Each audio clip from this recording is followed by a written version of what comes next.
Hello, my name's Adam and welcome to UK Theme Parks and this week's Attraction 15 news show. Now, very different this week. We're going to be splitting this into two episodes and we're going to be focusing on our review of the 2017 season. First episode is going to feature Merlin. We know Merlin gets quite a lot of press. However, they do have the biggest theme parks in the country, so we'll give them some extra special treatment. And then we'll move on to the other independent theme parks. So not necessarily your seaside resorts, but certainly your larger theme parks. From our point of view, the review of the year, how they've gone, what they've developed, and what we can look forward to in 2018. Let's get underway straight away. Let's look at Merlin. So, Legoland. Start with Legoland. The reason we start with Legoland is arguably this year they opened the biggest ride out of the Merlin parks. Chesington might say otherwise with the Gruffalo, but I think Ninjago and the technology that it's brought to the UK and the type of ride it is, finally something we get, which we can get our, we turn around and say to the Americans, yes, we've got this brilliant interactive dark ride, which we don't really have. And, people don't necessarily like the screens and the 3D glasses and things. We absolutely love them. We've been to Universal and we've seen some of the ones out there. And this is kind of what I'd expect from Lego. Granted, the building and the queue line may not be up to scratch. In fact, it was wearing away quite badly after just a couple of weeks, as what you get in Universal. But the ride itself and the technology, absolutely spot on. So, Ninjago, new for 2017, opened on the very last day of May, to be fair. They only just got it open in time. I also saw the return of the Longboat Invader, which is no longer called the Longboat Invader, which sits right next to it. So, they didn't really lose any rides for this year, which was great. The maze shut. I don't know how many people actually went in the maze, but we did gain a brand new ride, and a very, very popular one it is. Now, Legoland have... They kept their press very well this year, to be fair. The park has been exceptionally busy. Every time we've been to the park, it's been really, really busy. And, it's a little bit frustrating with the Merlin annual pass that you don't get discount at the stalls and you don't get, full discount in the shops and things like that. It is really quite frustrating. Whether or not that's Legoland's fault, whether or not that's Merlin being greedy, who knows? For us, we probably visited Legoland more than what we've ever visited Legoland, and this was down to Ninjago and the other backup rides as well. Although we are kind of an older now family, if you will, 8, 13, myself, we can still have a fantastic day at Legoland. As long as you get there early. You've got to get there early, you've got a plan, you've got to really think about it, and you've got to make sure you can get out of the car park at the end of the day. But Ninjago, a huge success for the park. The park is probably the best looking park that Merlin have. Now, we know Lego, and we know when people talk about themes, they talk about Lego and the fact it can, only go so far and there's only so much you can do with it. But for what they have and the Lego they've got, it does look really, really good. Now, obviously the sad news coming that Space Tower will be leaving at the end of this season, so it's already gone. It's already gone. It's not due to open for the Christmas event, so it's already gone. Thus far in 2018, we're not really sure if there's a replacement for it. We're kind of thinking there's not, because there's been a new deal signed for a Lego movie area to go into all the Legoland theme parks in 2019. So it kind of makes sense now that this area where the cinema is, because we already have a Lego movie cinema, and that kind of development of that area would be what's new for 2019. What we're going to see in 2018, I don't think we're going to see anything. I really don't. They're going to build on the success of Ninjago, bearing in mind it opened mid-year. It's been very well received by people. It tends to work without too many issues. It's not had that many breakdown problems, and it has a great throughput as well.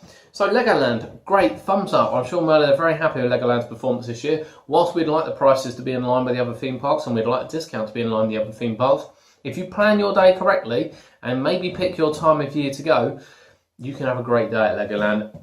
Albeit, if you go in the middle of August, you might not have quite such a good day. So the next big park that opened a big ride was Chesington World of Adventures. Now, obviously the massive uproar of Bubbleworks closing, Gruffalo River Ride Adventure opened, and it looks spectacular. It really does look nice.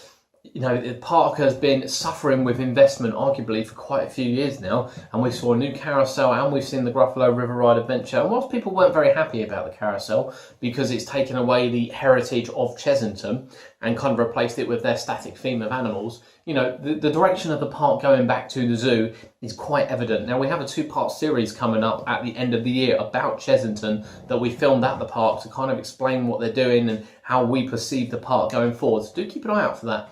We think they've had a really, really strong year. They do have ride throughput issues. Vampire's still very slow. Dragon's Fury hasn't been the most reliable this year. Zufari seems to only be riding 2 or 3 trucks when it has 5. I haven't even seen the 5th truck this year, let alone seen 4 or 5 in action.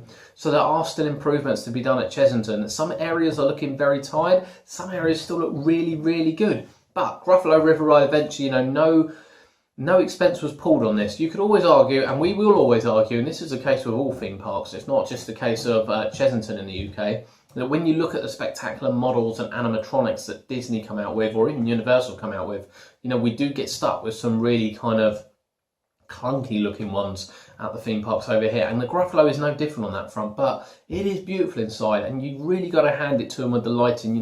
Many people say the Bubbleworks lighting got ruined late years, and it did get ruined, particularly the strobe lights. No matter how much they say it's not for epileptic people, it's not the reason they were taken away. It was just sheer to tone it down a bit, and that's exactly what they did. But Gruffalo really does excel on this. The sets as you go around are magnificent. The lighting, the triggers, and everything kind of brings to life as you go around. It's not just one static motion, so it'll be dark one minute and then you'll have light the next. Very, very well put together. It does rely quite heavily on projections. We don't really have a problem with that, to be honest, because the waterfall projections, a snake and various other bits and pieces work so well. And let's not forget, this was a book. This isn't a major film adaptation or something that's starting from scratch. Cartoon images on walls and things is kind of what I'd expect from a book adaptation. I'd like to have seen more moving models, but if you're comparing this to Bubbleworks, certainly Bubbleworks of the last 10 years, this is a massive improvement, a real big thumbs up for Chessington. The Gruffalo, without a doubt, going to see success and see numbers fly up this year. The carousel looks brilliant, absolutely brilliant. You can moan whatever you like about the old one going, but people need to stop living in the past with Chessington. That represents old Chessington. This carousel represents new Chessington. Maybe could have been a little bit bigger. There's probably enough space for it to be a bit bigger where they've put it in Adventure Point, but it's not. And it does a job. It doesn't get massive queues. Children get onto it, children love it, families love it. You can stand next to them, you don't have to ride. It's brilliant, brilliant. So Chessington World of Adventures have had a good year. What are we going to see in 2018? Well, we're going to see Tiger Rock, the retheme of Dragon Falls. Now, we have lost a ride in Peking Heights. I have to say, whilst I'm not a fan of parks removing rides, I'm not too worried about Peking Heights going. It got some nice views 8-10 years ago, and these days it doesn't really give very good views. Chessington's quite a grown area. There's a lot of trees, there's a lot going on, and the views actually from there aren't quite as good as what perhaps you would expect from a theme park. At Thorpe Park you could see all the park because it's not a tree orientated park. It's kind of like putting one at Alton Towers would be quite useless. So we're not too sad that it's gone. We'd like to see some investment. It'd be really interesting to see where Chessington are going to head after this. But 2018, without a doubt, is the introduction of the new tigers, the new tiger enclosure, and indeed the rethemed Dragon Falls, which, touch wood, we're hoping is going to look spectacular. Going to look spectacular, not just kind of rely on half and half of what it had before. So Chessington World of Adventures, we've spent more time there this year than any other park. We've not had a bad day at the park at all. Massive thumbs up, massive thumbs up. They have had a really solid year. So both family parks have had a really, really good year, and it's been great to see. Thorpe Park. Now, Thorpe Park, of course, had to change Darren Brown's Ghost Train. It wasn't very good last year. Parts of it were good, parts of it weren't so good. It didn't flow very well, so we've had a new VR section this year, kind of an extension to the building, and a new ending as well, which is a little bit more interactive with people. Thorpe Park called it a little bit unlucky this year because there seemed to be a lot of late decisions going into the park. We didn't see the reopening of Loggers Leap, which was a real shame because we love Loggers Leap. We love log flumes at theme parks, and we can't understand why they're all being removed, to be honest. It's great Chessington are keeping theirs.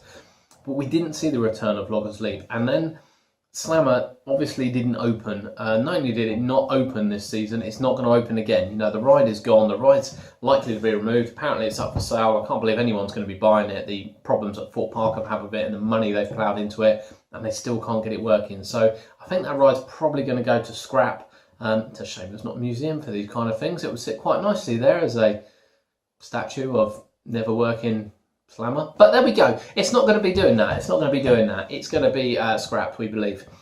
So they got off to a bad start. The Ghost Train was ready for opening, which was great. We got on the Ghost Train. It was much improved. The VR was a lot better. The headsets are still something to be desired. And, when you think of the money that Thorpe Park have put into this, and particularly, the resources that went into this, it's a bit of a worry that that's only 2 years old now. and it doesn't have a lot of re-rideability. You know, we loved it at first, but we've been on it a couple of times since, and it's just nothing to pull you back to it. It just doesn't vary or give the thrills anymore. It's a real shame that the technology that's there, you know, it probably needs to be changed yearly to keep it interesting, even for the public. You know, it's had horrendous downtime this year, absolutely horrendous downtime. So when we talk about Slammer having to be removed, you know, the Ghost Train, whilst improved, and it was improved, has had some really bad downtime. I don't quite know what the problem is. I can't imagine it's a ride problem, because it's quite a standard, like, simulator sort of train ride. So I imagine it's down to the VR technology, and the VR technology, you know, has caused problems elsewhere as well, which we'll get to in a minute. So it's a real shame. It's a real shame. They did then bring in 2 new rides. One of them they announced, which they seem to know they were bringing in, which was the Rocking Tugboat, Timber Tugboat, which has gone down in Old Town next to the Rocky Express, which is the family ride, which went down where the station used to be. It's not really a surprise, honestly. All the other parks have a version of this. All of them. All the other Merlin parks have a version of this. So we're really not that surprised that Thorpe Park have bought one in. Yes, it come from Weymouth. Yes, it's second hand. Yes, it took them an extraordinary amount of time to get it built and open. I mean, we were following the construction of this during the close season, you know, from Monk's Walk.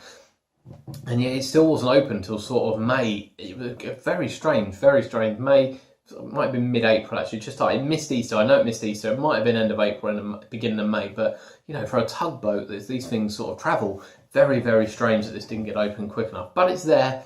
It does look a bit odd. It's a bit brightly coloured. It maybe would have been better in Amity Cove. But, yeah, it's there. And that was then joined by Lumberjump, which was the Bouncing Frog ride, which was also down in Weymouth. Now, again, all the other Merlin parks have a version of this ride, and I think it's become apparent now that Thorpe Park aiming at thrill seekers isn't necessarily working for the park. You know, attendance is down, gate figures, you know, are absolutely key to Merlin. Now, why the Swarm got blamed for this, I'm not sure why. The Swarm is a fantastic ride, absolutely fantastic ride, and we should be really pleased to have one in the UK. You know, it's the wrong demographic. You know, I can't take my 8-year-old to Thorpe Park. There's just not enough for him to do, which is a real shame. So they haven't had the greatest of seasons. You know, they've had ride breakdowns in Stealth. They had one train on Colossus for a long period of time with a problem with the train. And then Rush kind of gave up at the end of September and missed the whole of Fright Nights. You know, it's really not been a good year for Thorpe Park. And the problem is, you know, we move on to 2018 now, and they've kind of promised a world's first, and it's always dangerous when we promise a world's first or a, you know, stunning attraction, whatever they've promised.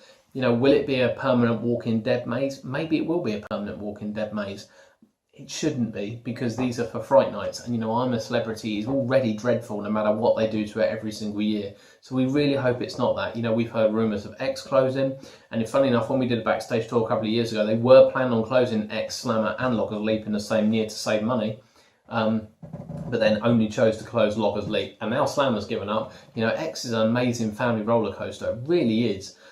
You know, could they get rid of the dome altogether and just have it as an outdoor coaster and retheme it? Yeah, they probably could. I don't know whether the darkness and disco lights and everything adds anything to any kind of theme that Thorpe Park have.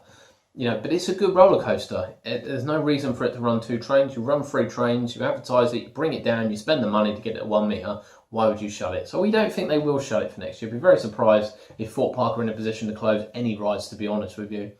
They also shut Rumba Rapids as a seasonal ride in September. We've seen recently that Alton Towers seem to be doing some kind of modifications to their boats. Whether or not Thorpe Parks are doing that as well, we shall kind of remain to be seen. But 2018 for the park, we're not sure. We would like to see Slammer removed, which I'm sure it will be. The whole area of Old Town completely demolished and started again with, you know, your 2 new rides, brighten up Old Town a bit. Change the name of it, to be honest with you. It doesn't need to be Old Town. It's only the fact that it's a derelict, falling apart area that's called Old Town. Reopen Loggers Leap. You know, even if they don't replace Slammer straight away, but they kind of sort out the shop area, which is the hub, or it's been used as the hub for Merlin. You know, it's just wasted space. A lot of wasted space down there.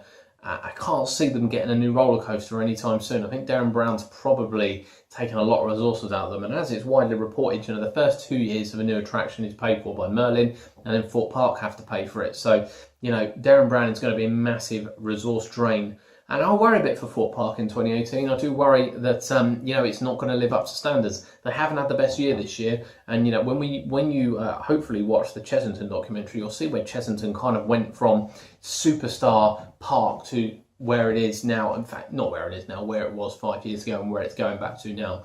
And Thorpe Park have also had their boom now, and they're starting to feel the pinch of it. They're starting to feel some of their rides are a bit tired. They're starting to feel their rides perhaps aren't the most comfortable. They've not aged well. So yeah, be interesting to see where Thorpe Park go next year. I think probably the future is a little bit brighter for the family parks, and it'll be really interesting to see. Thorpe Park can get Loggers Leap open, add a new attraction where Slammer is, and clear up that area. All of a sudden, they've got a massive marketing ploy for 2018. So it will be interesting to see. We'll be reporting over the close season anyway, so you can stick with us on that. But Thorpe Park, we've had fun there this year. We've got on some of the great roller coasters, but it's our least visited year to Thorpe Park this year, which is a real shame. But it's just been too busy. There's been too many problems, been too many ride breakdowns. Fifth them a bit in 2018, sadly. Alton Towers. Well, Alton Towers, we'll start off by saying, as we just finished with Thorpe Park, this is also our least visited year to Alton Towers as well. We've been twice this year. Normally we would go 4 or 5 times. Now we are a little bit further away from Alton Towers because we live on the south coast, but that doesn't stop us going to enjoy the world-class roller coasters they have, and they do have world-class roller coasters. Nemesis, Air, I'm always going to call it Air because it's a waste of time it being Galactica, Oblivion, even Smiler, 13, Love 13. It's got some world-class roller coasters with good backups as well from, Rita and Spinball Wizard and Runaway Train. But that's where it stops. That's genuinely where it stops. That's all they have. Now, the last time we went was a 10 till 4 day, so it was only a 6-hour day. And the problem is, when you start off at Nemesis, and we tend to start off at Nemesis and kind of get Nemesis in that area done, because the park is so big and you've gone to other areas, you get to 1 o'clock, maybe 1:30, and you kind of think, where do I want to go? What do I want to do? Where, what shall I re-ride this and this? And the problem is, there's just not enough at Alton Towers to warrant staying any longer. And it's a real shame. I can sit on Nemesis all day, which is great, but when Ripsaw was there, you had a thrill ride. When Subterra was there, you would go back over there to ride those 2 attractions again, as well as the roller coasters. When you go into X Sector, there used to be Submission there, or before their Bone Shaker, or whatever it was called when it was their Energizer, that was the one. And you used to be able to ride that one there. You've got no Wave Swinger this year. It just feels, the park feels sadly really empty. Now we know they're building SW8 for next year, so we know what they're doing next year.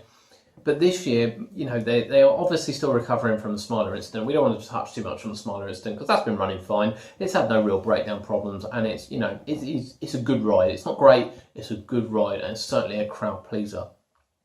But they are lacking something. They are lacking thrill rides. They are lacking investment.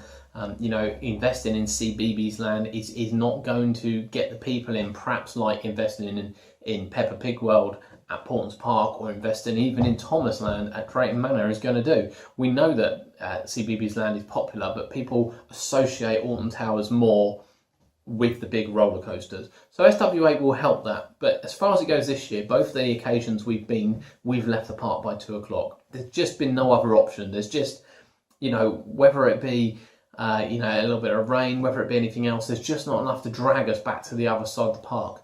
They've had more downtime problem. Runaway Train had quite a lot of downtime problem. They just don't have the filler attractions, and it's a real shame because, a day at Alton Towers used to be, we can't fit it in a day, we need 2 days. And, they've built hotels and they've opened CBeebies Land Hotel, and we understand why they've done that, but we don't understand why they would open CBeebies Land Hotel and then close Splash Landings Hotel. They may as well have rethemed Splash Landings and incorporated the water park into a CBeebies World, which they really could have done. It could have given the whole hotel and everything a brand new lease of life, and they just haven't done it. And it's just such a shame that they're just opening more and more accommodation, but there's just no reason to stay at the park for 2 days.